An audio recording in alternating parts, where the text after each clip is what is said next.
Hey everybody, this is Tommy Koulianos. We're in week four's discussion question talking about thin clients versus thick clients and the differences between the two and some examples of them in the real world. So in a thin client system or thin client setup, most of the computing and processing power is going to be at the server itself.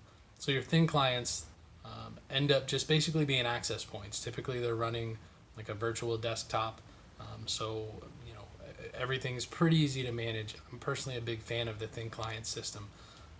It tends to be cheaper, tends to be easier to manage and maintain from the server side, from an IT side point of view. Then the thick client system, each computer is basically a full PC, right?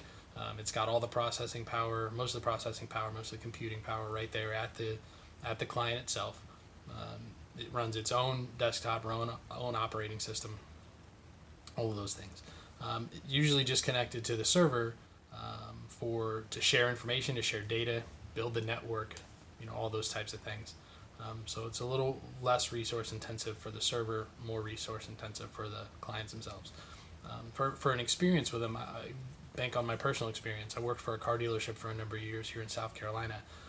There were two dealerships, two buildings, owned by the same company, using the same server, running the same thin clients, but in the two separate buildings, which was great. It was a great setup. Again, easier to maintain. It was cheaper for them to set up. The problem that they had, I think, was that the servers just weren't very powerful.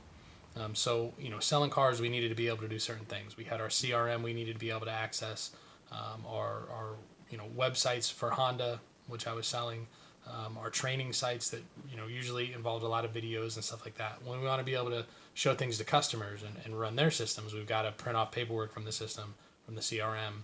We've got to go to Honda's website and print off paperwork from there for the customers if it was a new car. Do all these different types of things. And the problem that we had was that the server just wasn't very powerful to support all these thin clients that were running at the same time. So when anyone's trying to run video streamed very choppy. You know, if too many people, if there was a lot of activity during the day using thin clients, the system got so bogged down. It wasn't really designed to support that many clients, I don't think. And so in that particular setup, it wasn't a great system. It didn't have the processing power behind those clients, those thin clients, to be able to do what we really needed to be able to do and support it. So again, I'm a big fan of that type of setup. I think when it's set up properly, it can be a fantastic tool and a fantastic solution. But like I said, it has to be set up properly. You have to have the support and the strength of the server behind it to be able to do the things your organization needs to be able to do.